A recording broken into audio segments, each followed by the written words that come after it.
आज हम कुछ यौगिक जिसमें डीडीटी का नाम है डाइक्लोरो डाइफेनिल ट्राइक्लोरो एथेन। अब ये किस तरह बना है ये भी आपको मैं बताऊंगा। तो अब इसमें देखो, इसको सबसे पहले इसका नाम सुना होगा डीडीटी का। इसका जो उपयोग है ये जो है मच्छर मारने के लिए जो है छिड़काव करने में, कीटनाशक के रूप में फसलों पर, और घर में मच्छर खटमल आदि जो कीटों को मारने के लिए इसका छिड़काव किया जाता है। देखा होगा आपने नगर पालिका पंचायत वाले जो छिड़कते हैं मिलाकर, वो कहलाता है डीडीटी। तो ये डीडीटी जो है इसको बनाने की विधि, तो इसे क्लोरोबेंजीन को क्लोरल तथा सल्फ्यूरिक अम्ल के साथ गर्म करके बनाया जाता है। इसे क्लोरल को क्लोरोबेंजीन तथा सल्फ्यूरिक अम्ल के साथ गर्म करके बनाया जाता है। तो क्या क्या चीज को गर्म करते हैं? क्लोरल, क्लोरोबेंजीन और उपस्थिति होती है H2SO4 की, सांद्र सल्फ्यूरिक अम्ल की। तो इसे क्लोरल को क्लोरोबेंजीन तथा सल्फ्यूरिक अम्ल के साथ गर्म करके बनाया जाता है। अब जरा समझना बेटा क्या होता क्लोरल। अब देखो फिर से एक बार तुम समझना है। क्लोरल पहले था CH3CH2OH, ये था एथिल अल्कोहल, इससे 2 H निकले तो ये बना एसिटेल्डिहाइड। मैं बता रहा हूं तुमको क्लोरोफॉर्म बनाने की विधि। ये बन गया एसिटेल्डिहाइड। एसिटेल्डिहाइड में से 3 H की जगह 3 Cl जुड़े, ये 3 H की जगह 3, तो ये था CH3 CH2 और OH, ये था एथिल अल्कोहल। सबसे पहली क्रिया व्यंजक चूर्ण तथा जल से बना क्लोरीन, इसमें से ये 2 H निकले तो ये बन गया एसिटेल्डिहाइड। एसिटेल्डिहाइड में तीनों H की जगह तीनों जगह जुड़ गए Cl, तो ये बन गया CCl3CHO। इसका नाम है ट्राइक्लोरो एसिटेल्डिहाइड, या इसी को कहते हैं क्लोरल। इसका नाम है ट्राइक्लोरो एसिटेल्डिहाइड, या इसी को कहते हैं क्लोरल। तो इसको क्लोरल को क्लोरोबेंजीन मतलब C6H5Cl और उपस्थिति H2SO4 की, मतलब क्लोरल की क्लोरोबेंजीन के साथ सल्फ्यूरिक अम्ल की उपस्थिति, मतलब क्लोरल को क्लोरोबेंजीन और सल्फ्यूरिक अम्ल के साथ गर्म करने पर हमें डीडीटी प्राप्त होता है।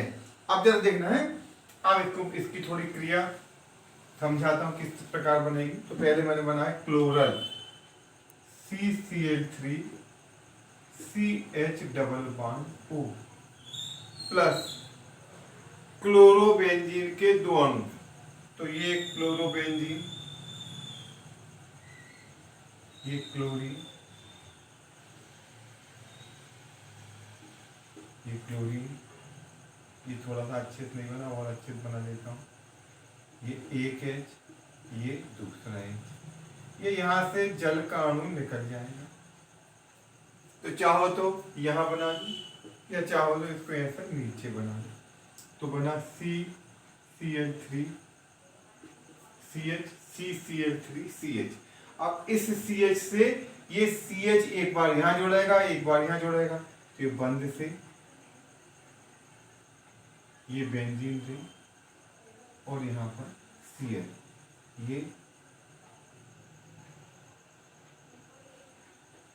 ये बेंजीन रिंग और ये Cl। तो इसका नाम है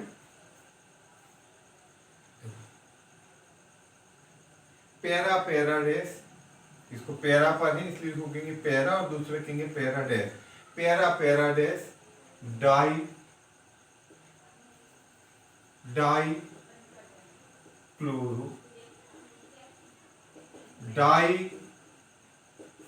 मैंने तो आपको बता चुका हूं कि जो C6H5 है उसको या तो फेनिल कहते हैं या एरिल कहते हैं।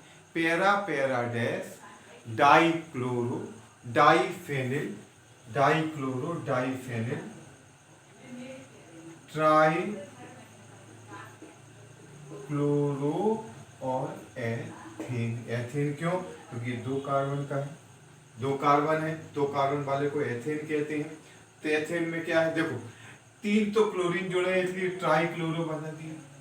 फिर क्या है, 2 फेनिल जुड़े हैं, ये 2 फेनिल जुड़े हैं, पर फेनिल के पैरा पोजीशन पर 2 क्लोरीन है। फेनिल की पैरा पोजीशन पर 2 क्लोरीन है, तो इसका नाम होगा para para dash dichloro diphenyl. Para para dash dichloro diphenyl और ट्राइक्लोरो एथेन। अब इसमें चलो इसकी मैं बनाने की विधि आपको एक बार और बता देता हूँ। ये हुआ Cl3 CCl3 CH double bond O plus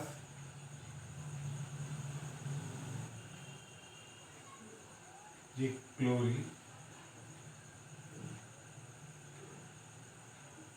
ये क्लोरीन, ये एक H, ये एक H, ये जल का अणु बाहर निकल जाए तो बना ही Cl3 CH, एक बेंजीन रिंग, यहाँ क्लोरीन, एक बेंजीन रिंग और यहाँ पर एक क्लोरीन। अब ये चूंकि एथेन है, देखो अब इसका नाम क्यों बना, ये है CH3 ये है एथेन। इस एथेन में यहाँ 2 जगह ये फेनिल जुड़े। कैसे फेनिल जुड़े? जिसके पैरा पोजीशन पर क्लोरीन है, और ये 3 जगह Cl जुड़ी, तो यानी क्या नाम हुआ, para para dash dichloro diphenyl, para para dash dichloro diphenyl trichloro और एथेन, ये कहलाएगा DDT। ये जो DDT है ये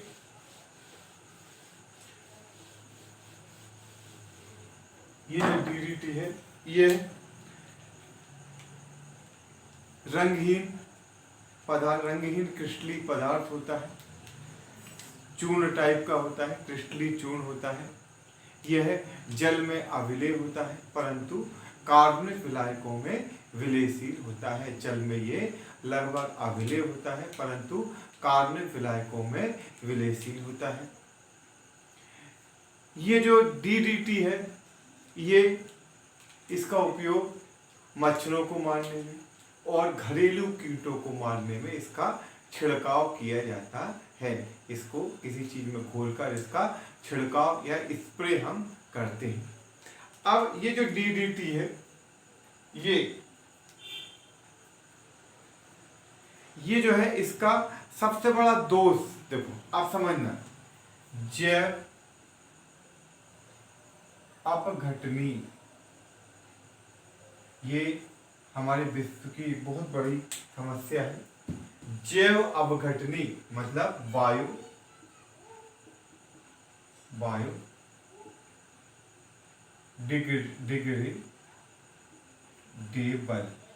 बायोडिग्रेडेबल मतलब क्या होता है। अब जैसे हम कहते हैं कि प्लास्टिक है, प्लास्टिक को हम जैसे हमारे यहाँ एक कागज में हमने कोई चीज, कागज का अखबार आया, अखबार क्या है, बायोडिग्रेडेबल है। मतलब अखबार का जो टुकड़ा है ये हम 8 दिन बाद देखेंगे तो अखबार हमें दिखाई नहीं देगा। मतलब वह जो होगा यह उसका मतलब वो जो है उसको जो जीवाणु हैं, जो बैक्टीरिया हैं, जो मतलब बायोकेमिकल जो बैक्टीरिया होते हैं वो उसको नष्ट कर देते हैं। पेड़ से एक पत्ता गिरता है तो ऐसा नहीं होता कि पेड़ से गिरा हुआ पत्ता 5, 7, 8 दिन में उड़कर सूख जाता है और वो अपने जो जैसा था वैसा मतलब जो है वह मतलब वो जो है बायोडिग्रेडेबल है, जैव अपघटनी है। पर प्लास्टिक क्या है, जैव अनअपघटनी है। अब देखो जो जैव अपघटनी और जैव अपघटनी और जैव अनअपघटनी, इन दोनों में अंतर। तो देखो जो जैव अपघटनी रहेगा जो जैविक रूप से जो जीवों के द्वारा, सूक्ष्म जीवी के द्वारा जो अपघटित हो जाएगा, वह पर्यावरण को या वातावरण को प्रदूषित नहीं करेगा। जो जो जीवों के द्वारा अपघटित हो जाएगा, जो जीवों के द्वारा अपघटित हो जाएगा, वह पर्यावरण को प्रदूषित नहीं करेगा। परंतु जो जीवों के द्वारा अपघटित नहीं होगा, मतलब क्या है, जो जैव अपघटनी नहीं होगा, या तो जैव अपघटनी नहीं लिखो या जैव अनअपघटनी, मतलब नॉन बायोडिग्रेडेबल। ये क्या है, नॉन बायोडिग्रेडेबल है। जो DDT है ये नॉन बायोडिग्रेडेबल है। ये जो है ये सूक्ष्म जीवियों के द्वारा अपघटित, मतलब कैसा, प्लास्टिक के समान है, अपघटित नहीं होता है। अब जब अपघटित नहीं होगा तो क्या करेगा, ये जो है ये वातावरण को नुकसान पहुंचाएगा। जहां पर उपयोग करेंगे वहां की मिट्टी या वहां की मृदा को प्रदूषित करेगा, वहां की जो फसल है उसको नुकसान पहुंचाएगा। तो कुल मिला के ये हमें पता होना चाहिए कि जो DDT होता है ये बायो नॉन डिग्रेडेबल या ये जैव अपघटनी नहीं होता है। क्योंकि ये जैव अपघटनी नहीं होता है, इसलिए ये पर्यावरण या वातावरण को नुकसान पहुंचाता है। मतलब देखो, अब हमने फसल में कीटनाशक डाला, तो कीटनाशक होना क्या चाहिए कि कीटनाशक को जो है जब तक कीटों को इसने मारा और जब दूसरी फसल के पहले उसे मिट्टी में से बाहर निकल जाना चाहिए। अब यदि ये मिट्टी में से नहीं निकलेगा तो ये मृदा या सॉइल में अवशोषित होगा, और सॉइल में जब अवशोषित होगा तो जो पेड़ पौधों की जड़ों को नुकसान पहुंचाएगा। यदि ये पानी में मिल गया तो वहां मछलियों को नुकसान पहुंचाएगा। मतलब यदि कोई जो पदार्थ है ये जैव अपघटनी नहीं है तो वो वातावरण को, चाहे वो जल एक्वाकल्चर हो, जली जलचर हो या पेड़ पौधों को नुकसान पहुंचाता है। तो DDT का सबसे बड़ा दोष यही है कि ये नॉन बायोडिग्रेडेबल है, ये जैव के द्वारा अपघटित नहीं होता, इसलिए वायुमंडल में एकत्रित होता है, वायुमंडल में एकत्रित रहता है और मछलियों के लिए और जो अन्य जो जैविक पदार्थ है, मतलब जीव रहते हैं उनके लिए हानिकारक होता है। तो इतना हमें कम से कम पता होना चाहिए कि DDT एक जैव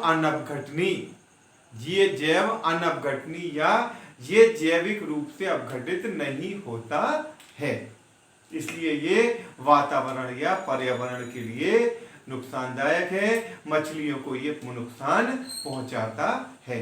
तो अभी हमने पढ़ा DDT।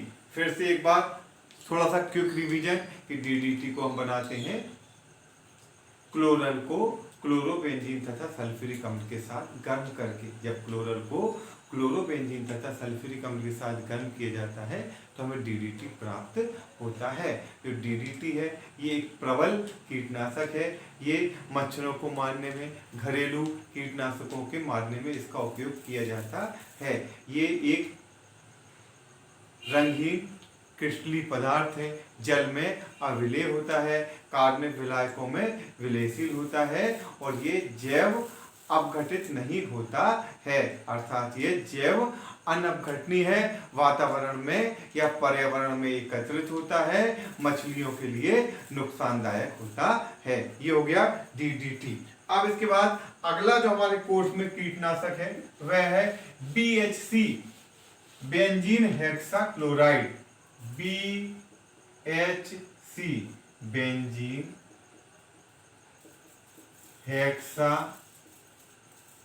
Benzene hexachloride.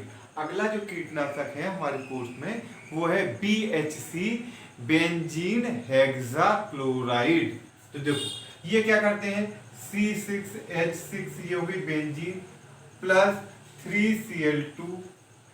ये हुआ सूर्य का प्रकाश। इसे सूर्य के प्रकाश की उपस्थिति में बेंजीन पर क्लोरीन की क्रिया के द्वारा बनाया जाता है।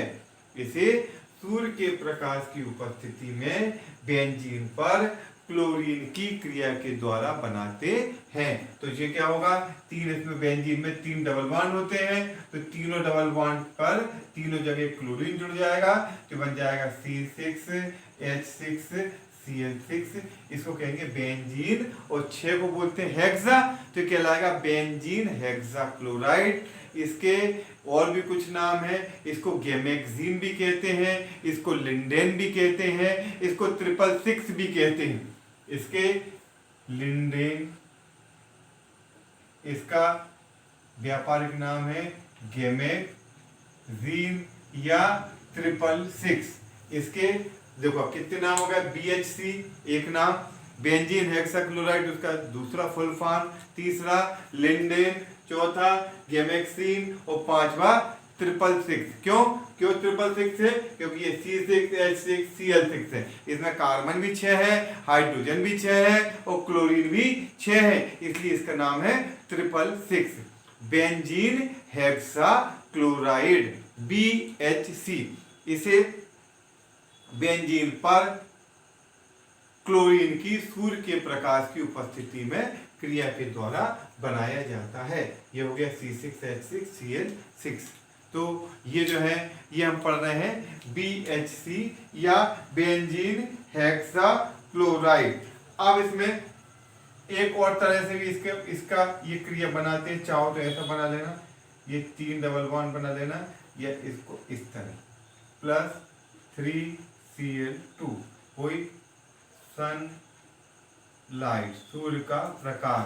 तो ऐसी ये रिंग बना देना और प्रत्येक से 1 2 3 4 5 और ये 6, ये जो है 1 2 3 4 5 6 जो है 6 क्लोरीन इससे जोड़ देना। ये हो जाएगा BHC या बेंजीन हेक्साक्लोराइड या लिंडेन या गेमेक्सिन या 666। ये भी लगभग वैसा ही है। ये गुण इसके, ये क्रिस्टली रंगहीन पदार्थ होता है, क्षार के द्वारा ये अपघटित हो जाता है। क्षार की क्रिया करने पर ये अपघटित हो जाता है। ये इसका उपयोग भी कीटनाशक के रूप में, फसलों पर कीटनाशक के रूप में किया जाता है। जो फसल होती है उसमें कीटनाशक जो है वो जो कीड़े हो जाते हैं, कीटनाशक हो जाते हैं, उनको किया जाता है। ये जो है DDT की अपेक्षा अधिक पावरफुल है। ये जो है उससे ज़्यादा शक्तिशाली कीटनाशक है। DDT केवल घरेलू उपयोग में ज़्यादा उपयोग किया जाता है, पर ये प्रबल कीटनाशक है, स्ट्रॉन्ग जो है, इसलिए इसका जो उपयोग है यह फसलों पर किया जाता है। इसका BHC का। अब देखो जो BHC है ये भी क्या है, जैव अपघटनी नहीं है। ये जो है जैव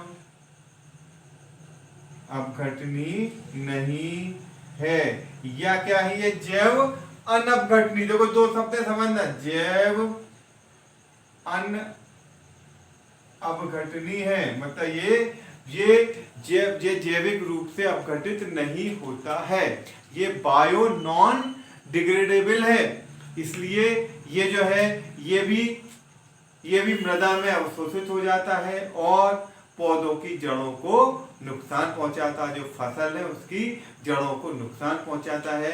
कि इसका उपयोग हम एक फसल में तो कर लेंगे, कीड़े मर जाएंगे, परंतु ये मिट्टी में से बाहर नहीं निकलेगा। और जब मिट्टी में से बाहर नहीं निकलेगा तो क्या होगा, अगली फसल की जड़ों को मिट्टी में रहेगा। जब मिट्टी में क्या रहती है, जड़ें रहती हैं, जड़ों के लिए ये नुकसानदायक होता है।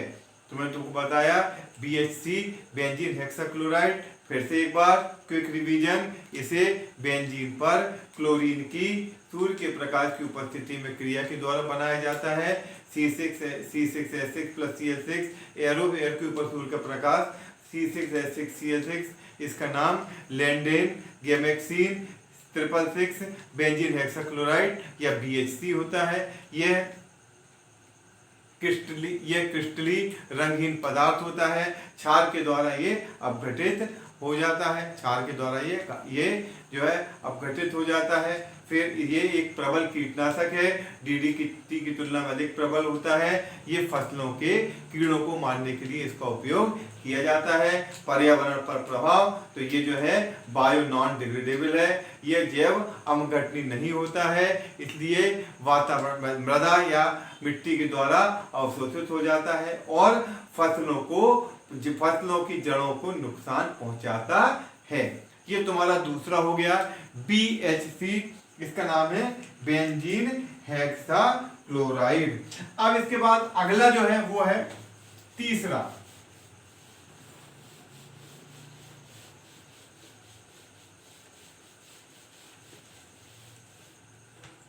है फ्रियोन। ये है फ्रियोन या क्लोरोफ्लोरोकार्बन, ये आप सब पढ़ चुके हो। क्लोरोफ्लोरोकार्बन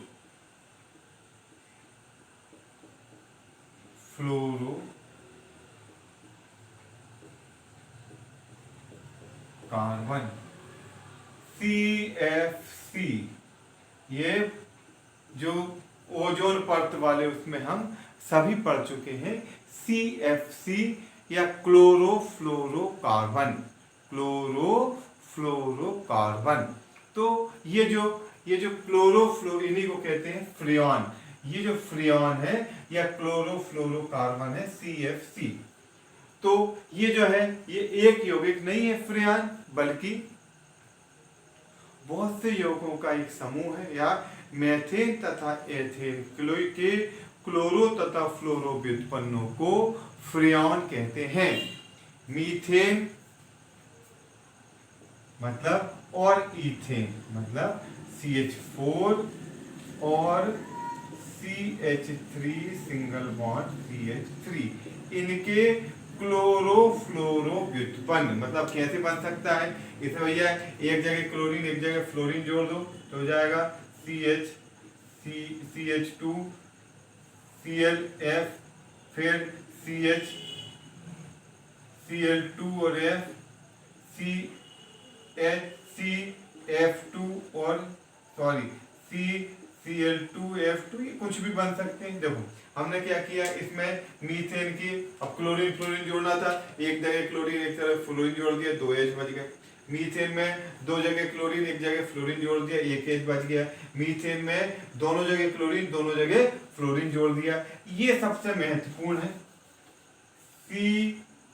Cl2 और F2, इसको बोलेंगे